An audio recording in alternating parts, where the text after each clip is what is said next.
네, 요즘 저희 피프리 공동체 친구들이 저에게 자주 하는 말 중에 이런 말이 있어요. 전도사님 때문에 살쪄서 큰일이에요 라고 하는 말을 저에게 자주 하는데요. 금요일이든 토요일이든 주일이든 이제 아이들이 교회에 나오면 제가 습관적으로 뭐 먹고 가라고 밥 먹었냐고 이렇게 물어보면서 하다 보니까 아이들이 저 때문에 살이 찐다고 원망 섞인 이야기를 하곤 합니다. 사실 저는 큰 칭찬이라고 생각을 하는데 그런 이야기들을 저에겐 하곤 합니다. 또 가끔 CEC 사역을 마치고 퇴근하다가 의정부나 도봉구 쪽을 지나게 되면 좀 평일에도 애들 불러내가지고 밥 먹자고 연락해서 같이 밥을 자주 먹곤 하는데요. 누가 보면 밥 먹는 거에 한이 맺혀가지고 밥 먹는 이야기를 저렇게 하나라는 생각이 들 수도 있는데, 사실 제가 밥을 못 먹고 다녀서 밥 먹는 거에 한이 맺혀서 밥에 집착증이 있어서 뭐 먹자라고 이야기하는 것은 아니고, 제가 받은 사랑과 제가 보고 배운 사랑이 바로 그런 것이었기 때문에 저 역시도 밥 먹고 가라, 밥 먹자라는 말을 많이 하는 것 같습니다. 제가 CCC에서 학생으로 훈련받을 때 저희 CCC 선배들은 항상 후배들을 보면 밥 먹었냐? 나랑 밥 먹자라는 이야기를 굉장히 많이 하는데요. 솔직히 그들도 대학생이고 알바를 하든지 부모님께 용돈을 받아 살아가는 학생임에도 불구하고 이렇게 후배들을 보면 그렇게 밥 먹자고 밥을 사주겠다고 이야기를 많이 했어요. 그리고 저도 그렇게 선배들에게 사랑을 받아왔고 간사님들에게 사랑을 받아왔고, 또 제가 선배가 되어서는 후배들에게 만나면 야, 내가 뭐 사줄게, 뭐 먹자라는 이야기를 끊임없이 하게 되는 것 같습니다. 그리고 사역자가 된 지금도 그러한 모습이 제 안에 동일하게 나타나게 되는 것 같은데요. 도대체 우리 CCC의 선배들은 왜 이렇게 밥을 먹고 가라고 이야기했을까요? 그리고 저도 친구들에게, 피프리 친구들에게 시도 때도 없이 뭐 먹었냐 물어보고 밥 먹자라고 왜 이렇게 많은 이야기를 할까요? 돌아보면 사실 먹는 행위에 초점이 있어서 그런 말을 했던 것은 아닌 것 같습니다. 사실 저는 혼자 밥 먹는 걸 되게 좋아하는 사람입니다. 혼자 밥 먹으면서 유튜브를 보면 그것만큼 힐링이 되는 것도 없는데, 제가 먹는 행위에 초점이 있었다면 사실 아이들에게 밥을 먹고 가라는 이야기를 하진 않았겠죠. 저 혼자 유튜브를 보면서 밥을 먹었겠죠. 하지만 CEC 선배들이 그렇고 또 제가 그렇듯 우리가 밥에 한이 있어서 그런 것이 아니고 밥에 집착이 있어서 그런 것이 아니라, 우리가 밥을 먹자라고 이야기하는 이유는 사실 무언가를 먹는 행위에 초점이 있다기보다는 밥을 먹으면서 가지게 되는 자연스러운 인격과 인격의 교제에 큰 의미가 있는 것 같습니다. 밥을 먹을 사람이 없어서 밥을 같이 먹자 하는 것도 아니고, 또 혼밥을 싫어해서 아이들 보고 밥을 먹자 하는 것도 아니고, 또 대학생으로서 자기들도 돈이 없지만 또 사역자로서 경제적으로 넉넉하진 않지만 밥 먹고 가자, 밥 먹자라는 이야기를 하는 이유는 밥이 아니라 너라는 인격과의 교제를 원한다라는 의미인 것이죠. 이것이 저는 밥을 먹는 것의 의미인 것 같습니다. 먹는다는 행위 이면에 인격과 인격의 만남이고 인격과 인격의 교제라는 더욱 깊은 뜻과 의미가 있는 것이 밥을 먹는 것이라고 저는 생각합니다. 이런 관점에서 우리가 오늘 말씀을 통해서 만나게 되는 버가모 교회를 향한 예수님의 편지를 한번 이해해 보았으면 좋겠습니다.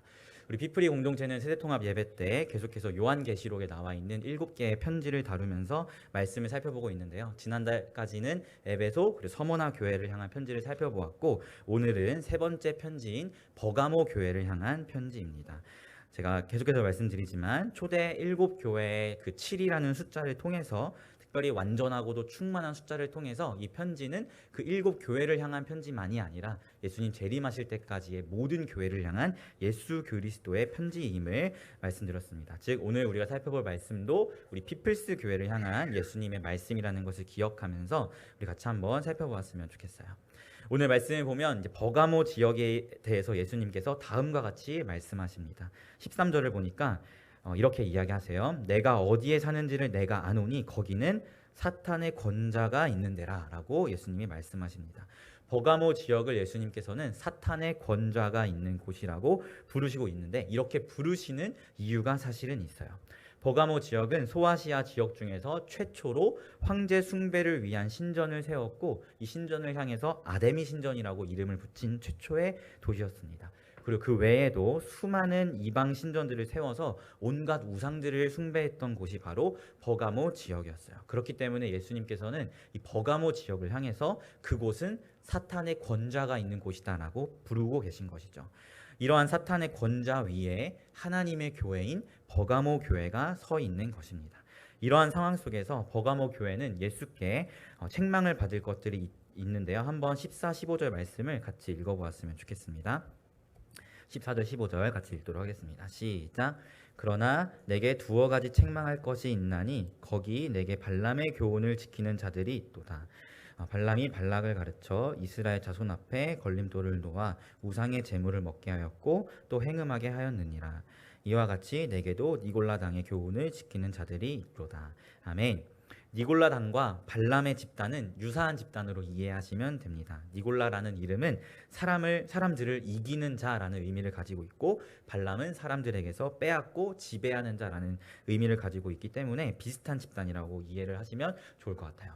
아무쪼록 이 니골라 당 그리고 발람의 집단이 버가모 교회를 혼란스럽게 만들고 있다는 것을 우리는 말씀을 통해서 확인하게 됩니다. 특별히 이들이 버가모 교회를 어떻게 혼란스럽게 만들었는가를 우리가 살펴볼 필요가 있는데요. 예수께서는 구약에서 자주 등장하는 발람이라는 이름을 통해서 버가모 교회 앞에 놓여져 있는 혼란을 설명하고 있어요. 구약에서 발람이라는 사람의 이름은 어떤 경제적인 이득을 위해서 하나님의 백성들을 우상 숭배의 관습에 참여시키려고 애쓴 거짓 선생을 이야기하는 대명사로 사용됩니다. 즉 버가모 교회를 혼란스럽게 하는 발람의 집단 그리고 니골라 당은 버가모 교회가 우상 숭배라는 관습에 참여토록 그들을 죄악 가운데 빠지게 만드는 집단이라는 것을 우리는 말씀을 통해 보게 되는 것이죠. 특별히 당시 사회의 문화를 보면 이 버가모 지역이 어떠한 관습의 유혹에 놓여져 있는지를 더 잘 알 수 있는데요. 당시 사회적 배경을 볼 때 황제를 숭배하는 것은 직접적으로 또 간접적으로 경제 활동과 연결이 되어 있었습니다. 우리가 고린도 전후서에서 보면 알듯이 사도 바울이 우상의 제물을 먹는 문제에 대해서 고린도 전서에 이야기하고 있듯이 황제 숭배의 문제 그리고 우상 숭배의 문제는 당시 사회 속에 삶 속에 아주 깊숙이 가까이 다가와 있는 문제들이었어요. 그리고 소아시아에서 이방인들의 축제는 황제나 또는 다른 신들을 숭배하기 위해서 열렸었고 또 우상 숭배와 음란한 일들이 축제 가운데 펼쳐졌고 이러한 축제에 주민들이 참여할 것을 강요받았던 사회를 살고 있었습니다. 이 축제에 참여하지 않으면 이 우상 숭배라는 관습에 참여하지 않으면 이 사람들의 사회적인 활동이 축소되고 경제적인 불이익을 받게 되는 그러한 시대적 배경이 있는 것입니다. 그런데 그 중에서도 최초로 황제 숭배를 위한 신전을 세웠던 버가모 지역이었다면 그러한 유혹이 더욱더 많았다는 것을, 그러한 문제가 교회를 더욱더 괴롭혔다는 것을 우리는 추측해 보게 되는 것이죠.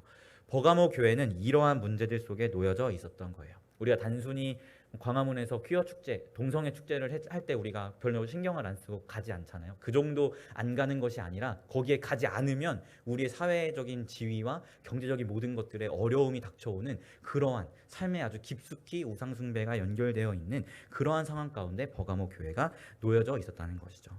이런 상황 속에서 믿음을 지켰던 신실한 성도도 있었음을 말씀을 통해 우리는 확인하게 됩니다. 바로 13절에 등장하는 안디바라는 성도인데요. 안디바는 이러한 상황들 속에서 예수의 이름을 굳게 붙잡았고 예수를 향한 믿음을 저버리지 않았던 성도였습니다. 이렇게 신실함을 지키며 나아갔던 성도가 있었던 반대로 버가모 교회 안에는 이러한 우상 숭배, 황제 숭배의 문제에 있어서 타협으로 나아가는 성도들도 있었다는 것을 보게 돼요. 예수께서는 버가모 교회 안에서 모두가 안디바와 같지 않고 어쩔 수 없다는 이유로 내가 이거 하지 않으면 먹고 살 수 없기 때문에 우상 숭배에 가담할 수밖에 없다라는 이러한 핑계를 대고 죄와 타협하는 자들을 지적하면서 그들을 향한 회개를 촉구하고 계신 것이 바로 오늘의 말씀입니다. 특별히 오늘 말씀 속에서 우상을 숭배하는 문제와 여기서 돌이켜 회개하는 것은 먹는 것이라는 이미지를 가지고 대치되어서 우리에게 나타납니다.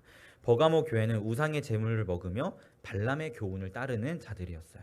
우리 한번 고린도전서 10장 19절에서 20절 말씀을 같이 찾아서 읽어보았으면 좋겠습니다. 고린도전서 10장 19절에서 20절 말씀입니다. 고린도전서 10장 19절에서 20절 말씀 같이 합독하도록 하겠습니다. 시작. 그런즉 내가 무엇을 말하느냐? 우상의 제물은 무엇이며 우상은 무엇이냐? 무릇 이방인이 제사하는 것은 귀신에게 하는 것이요 하나님께 제사하는 것이 아니니 나는 너희가 귀신과 교제하는 자가 되기를 원하지 아니하노라. 아멘. 우상의 제물을 먹는 것에 대해서 바울 사도는 뭐라고 표현하고 있나요? 귀신과 교제하는 것이다 라고 표현하고 있습니다. 제가 앞서 서두에 밥을 먹는 것은 단순히 먹는 행위에 그치는 것이 아니라 그 이면에 인격과 인격의 교제가 있는 것 같다라는 말씀을 드렸어요. 이러한 모티브가 성경 속에서도 녹아져 있는 것이죠. 우상의 제물을 먹는 것은 귀신과의 교제다라고 바울 사도가 이야기하고 있는 것입니다.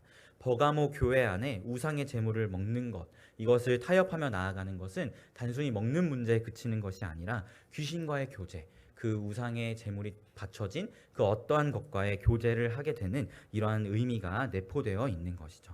이러한 관점에서 예수께서 버가모 교회에게 말씀하시는 회개의 열매는 더욱 우리에게 부각되어져서 다가옵니다. 우리 계시록 2장 17절 말씀 같이 한번 읽어보도록 하겠습니다. 요한계시록 2장 17절입니다. 함께 읽을게요. 시작. 귀 있는 자는 성령이 교회들에게 하시는 말씀을 들을지어다. 이기는 그에게는 내가 감추었던 만나를 주고 또 흰 돌을 줄 터인데 그 돌 위에 새 이름을 기록한 것이 있나니 받는 자 밖에는 그 이름을 알 사람이 없느니라. 아멘. 예수께서 회개하고 돌이킨 자에게 무엇을 약속하고 계신가요? 바로 감추었던 만나를 약속하고 계십니다. 이는 훗날 어린 양의 혼인 잔치에서 우리가 먹게 될 온전한 음식입니다. 어린 양의 신부로서 우리에게 주어진 예수님과의 교제의 떡이 바로 감추어진 만나이죠.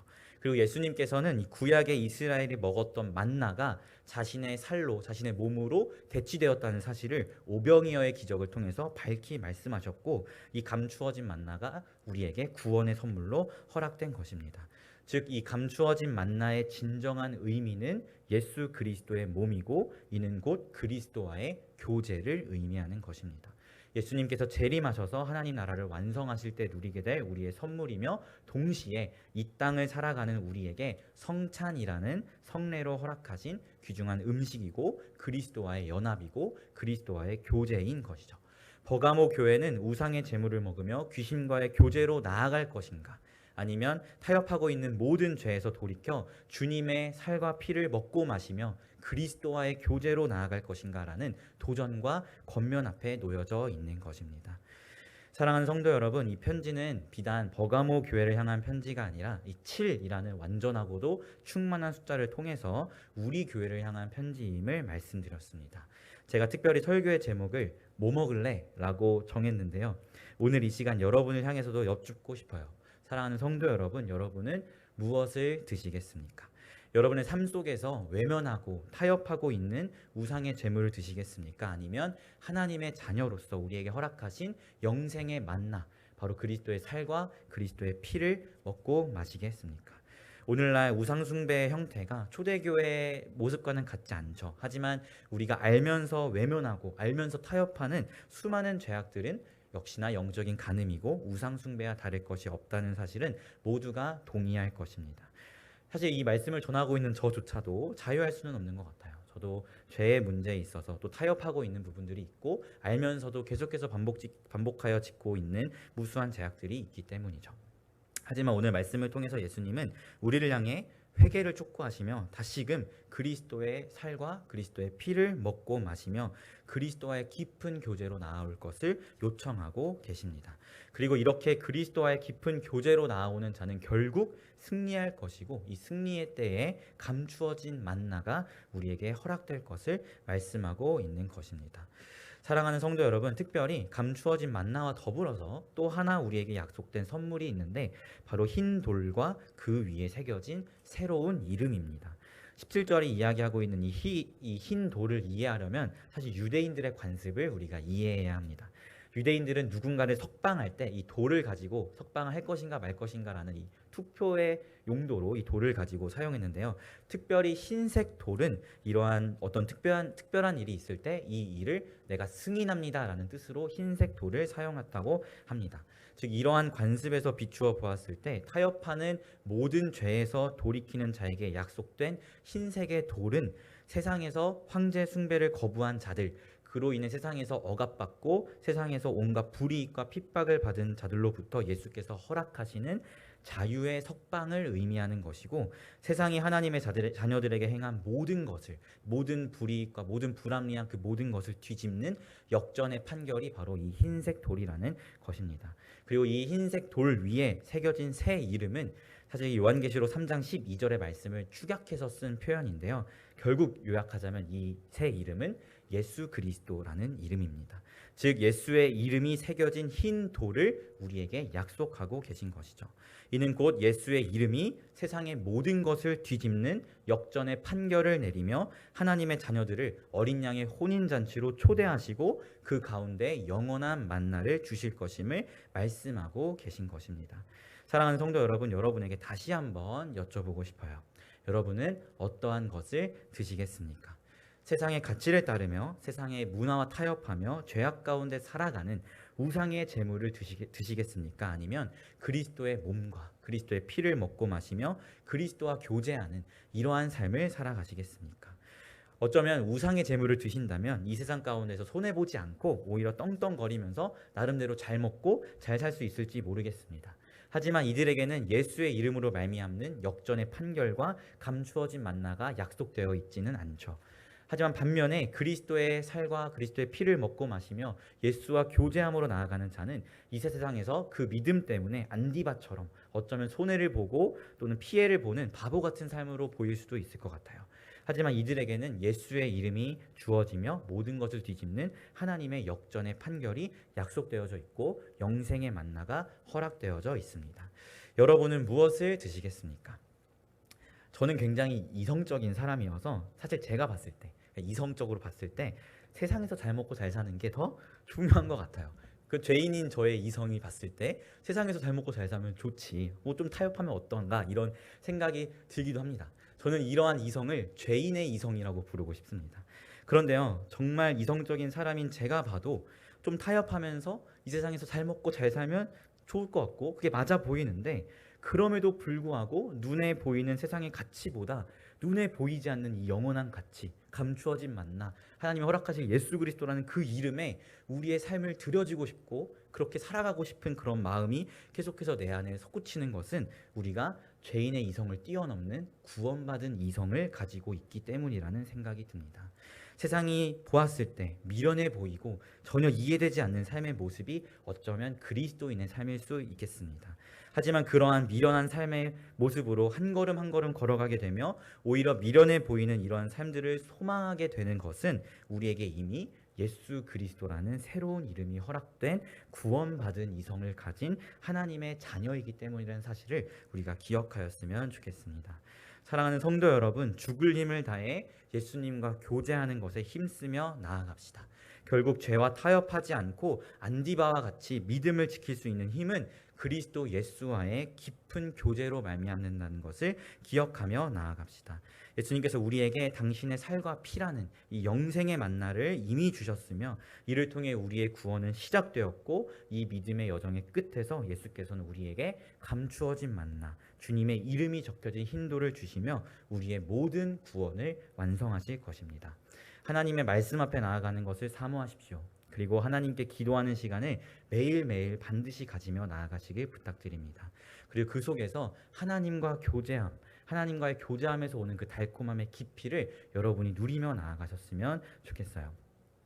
여러분, 사실 하나님과의 교제는 단순히 말씀을 읽고 기도하는 행위를 말하는 건 아닌 것 같아요.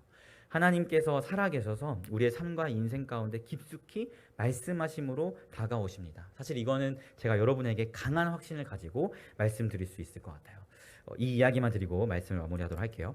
우리가 흔히 말씀을 읽고 기도하는 것을 하나님과의 교제라고 이야기하지만 때로는 우리는 그것이 우리의 삶에 깊숙이 다가오기보다 어떤 종교적인 행위로 가지며 나아갈 때가 많은 것 같습니다. 그렇기에 하나님의 말씀을 가까이 하고 기도하는 시간이 지루하고 때론 재미없는 것으로 다가올 때가 굉장히 많은 것 같아요. 하지만 제가 경험한 신앙의 경험은 절대 그렇지 않다는 것을 여러분에게 말씀드리고 싶어요. 제가 올 봄쯤에 하나님이 너무 원망스럽고 실망스러워서, 하나님이 실망스러워서 제 개인의 기도의 자리 가운데서 하나님께 이렇게 기도했던 적이 있어요. 하나님, 하나님께서 저에게 이런 식으로 역사하시고 이런 식으로 저를 대하시면 저는 앞으로 하나님의 일을 못할 것 같습니다. 하나님께서 이렇게 저에게 역사하시는데 제가 어떻게 하나님을 증언하고 살아계신다는 하나님이라는 걸 내가 어떻게 설명하고 나아갈 수 있겠습니까? 저에게 이렇게 역사하시면 저는 일 못할 것 같아요 라고 하나님께 좀 원망 섞인 말로 되게 따지면서 나아갔던 적이 있었어요. 사실 저는 이제 매주 목요일마다 마커스 예배를 이렇게 드리는 신앙의 루틴을 가지고 있는데 그날이 수요일이었거든요. 그리고 그 다음날이 목요일이죠. 어쨌든 신앙의 루틴에 따라서 그런 하나님을 향해 원망스러운 하나님 이렇게 하시면 저는 이런 일 못해요 라고 이야기한 그 기도한 다음 날에 루틴에 따라서 마커스 예배를 드리게 되었어요. 그런데 그 예배를 통해서 설교 말씀을 듣는데 그 말씀을 통해서 하나님께서 정확하게 저에게 말씀하시더라고요. 그래도 너는 나를 증언해야 한다. 그게 네가 할 일 아니냐라는 그런 말씀을 저에게 주시더라고요.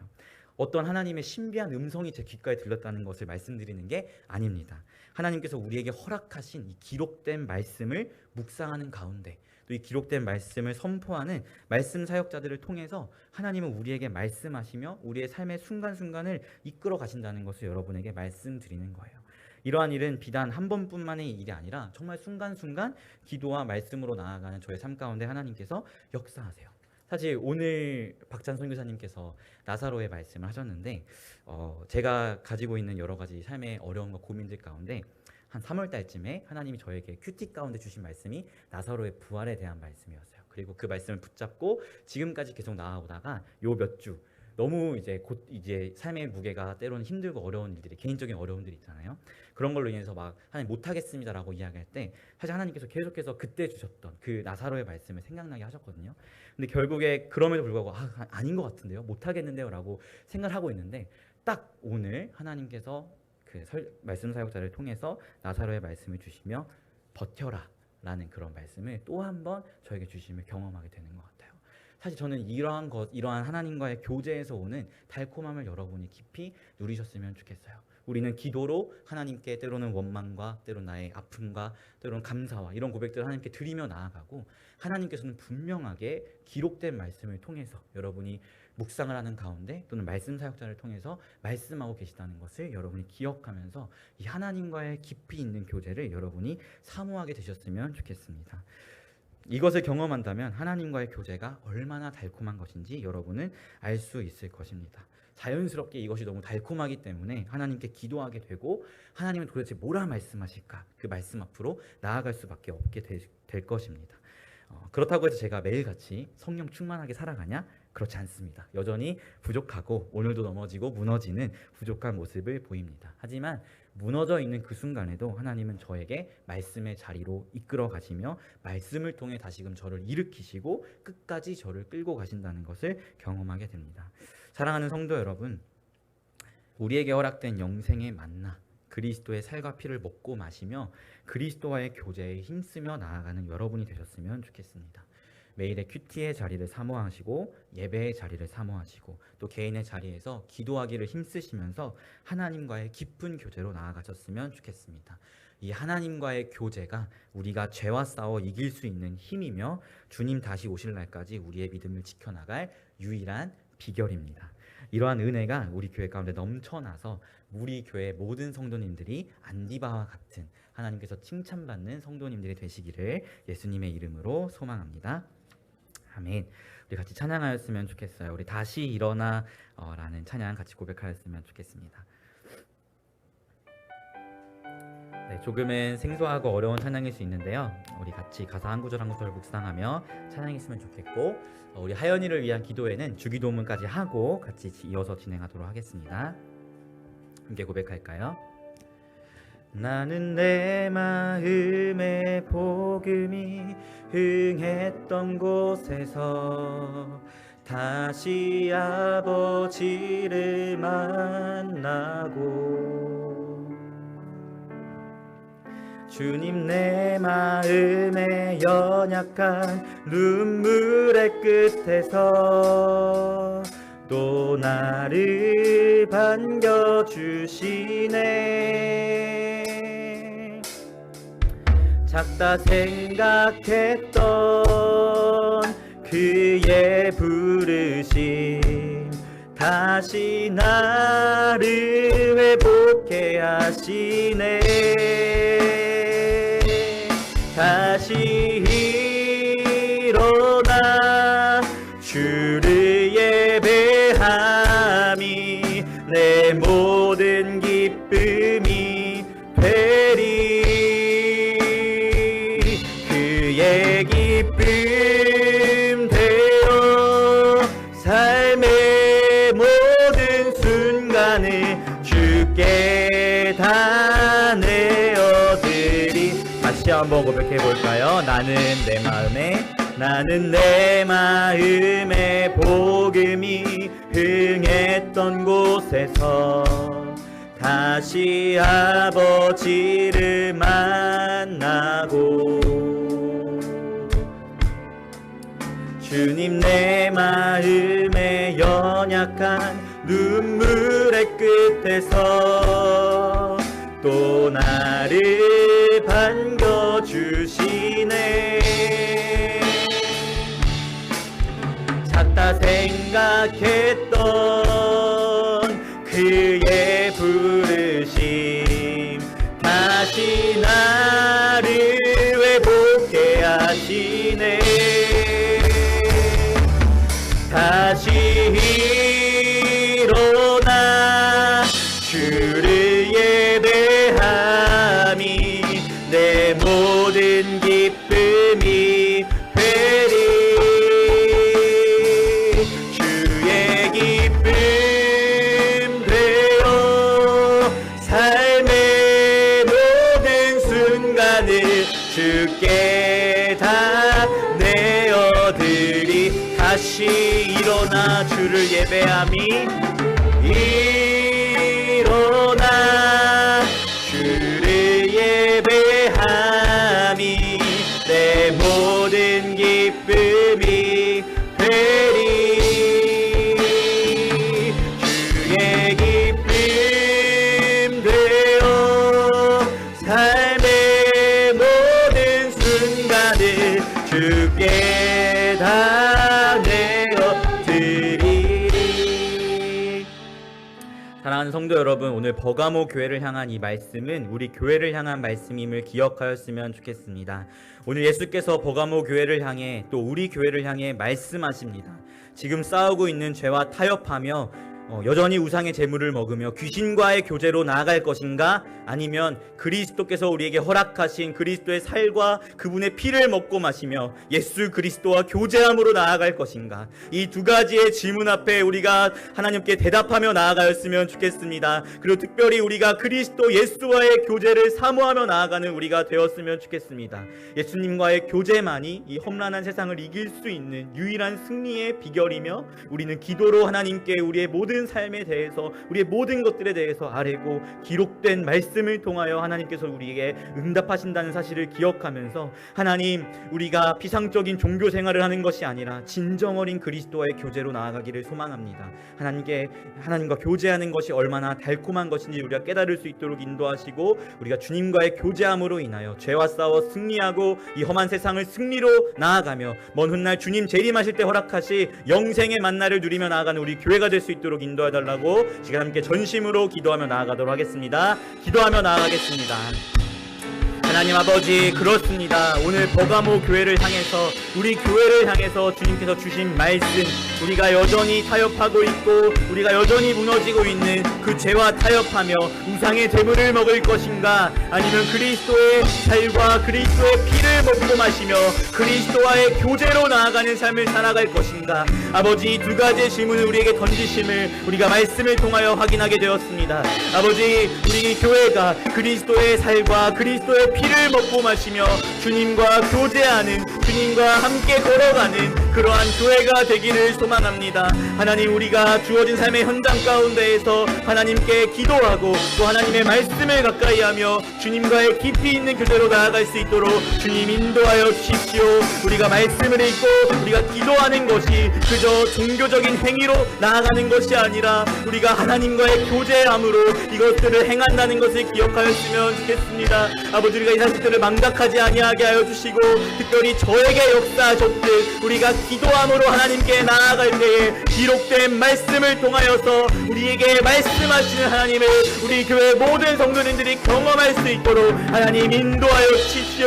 말씀을 통하여 우리에게 말씀하시는 하나님을 경험할 때에 더욱더 기도하고 싶어지고, 더욱더 말씀 앞에 나아가 오늘은 하나님께서 나에게 어떠한 말씀을 하실까 기대가 되고, 그 말씀을 나를 더욱더 사모하게 된다는 아버지 이러한 신앙의 경험들이 우리 교회 모든 성도님들 가운데 아버지 있기를 소망하오니, 그리스도와의 교제를 통하여 오는 이 하나님과의 깊이 있는 달콤한 교제의 이야기들, 함께한 이야기들을 우리 교회가 써갈 수 있도록 주님 인도하여 주시옵소서. 그래야 우리 교회가, 우리 교회 모든 성도님들이 안디바와 같이 어떠한 상황 가운데에서도, 어떠한 죄의 환경 가운데에서도 타협하지 아니하고 그리스도 예수와 교제함으로 그 모든 것들을 이기고 승리로 나아가는 그러한 교회가 될 수 있도록, 우리 성도들 될 수 있도록 주님 인도하여 주시옵소서. 또 사랑하는 핏뿌리 친구들 한 사람 한 사람 역시도 주님과의 교제의 달콤함을 이 어린 나이부터 알아가기를 소망합니다. 하나님의 말씀을 가까이 하고 주님께 기도하는 이 모든 시간들이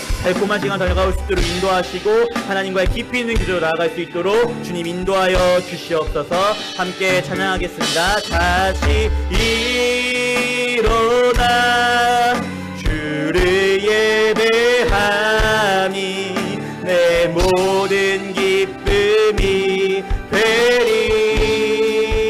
아멘.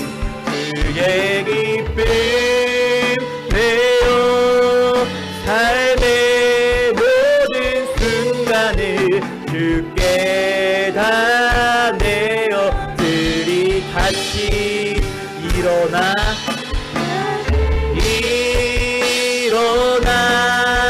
주를 예배하니 내 모든 기쁨이 되리. 그의 기쁨 되어 삶의 모든 순간을 주께 다 내어 드리리. 하나님, 그렇습니다. 우리에게 허락하신 영생의 만나, 그리스도의 살과 그리스도의 피를 먹고 마시는 그리스도와의 깊이 있는 교제로 나아가는 우리가 되기를 소망합니다. 우리가 이 세상을 살아가는 것이 너무나 험난하고 죄의 유혹은 우리를 끊임없이 괴롭히고, 사도 바울의 고백처럼 오호라 나는 곤고한 자로다 라는 고백이 우리 입술 가운데 터져나올 수밖에 없는 그러한 삶을 우리가 살아가고 있습니다. 그러나 이 모든 것들 가운데에서 우리가 승리할 수 있는 유일한 비결은 예수 그리스도와의 깊이 있는 교제임을 기억하오니, 날마다 말씀의 자리를 사모하는 우리가 될 수 있도록 인도하여 주시옵시고, 날마다 하나님 앞에 기도함으로 나아가는 우리 교회가 될 수 있도록 인도하여 주시옵시고, 이 모든 것들이 그저 종교적인 생활이 아니라 우리는 기도함으로 하나님께 아뢰고, 하나님은 기록된 말씀을 통하여 우리에게 응답하시는 이 하나님과의 깊이 있는 인격과 인격의 교제를 경험하는 우리 교회가 될 수 있도록 인도하여 주시옵소서. 그 하나님과의 깊이 있는 교제가 있는 자의 입술의 고백이 그 누구의 고백보다 강력하다는 것을 우리가 기억합니다. 그런 신앙의 경험을 통하여, 우리의 고백을 통하여 우리 교회와 이 나라와 이 민족과 세계 열방이 변화될 수 있도록 주님 인도하여 주시옵시고, 그런 우리의 신앙의 경험과 또 삶의 고백과 간증들을 통해 하나님의 이름과 영광만이, 또 하나님의 나라만이 널리 증거되고 전파되는 은혜가 있을 수 있도록 주님 함께하여 주시옵소서. 감사드리며 예수님의 이름으로 기도합니다. 아멘.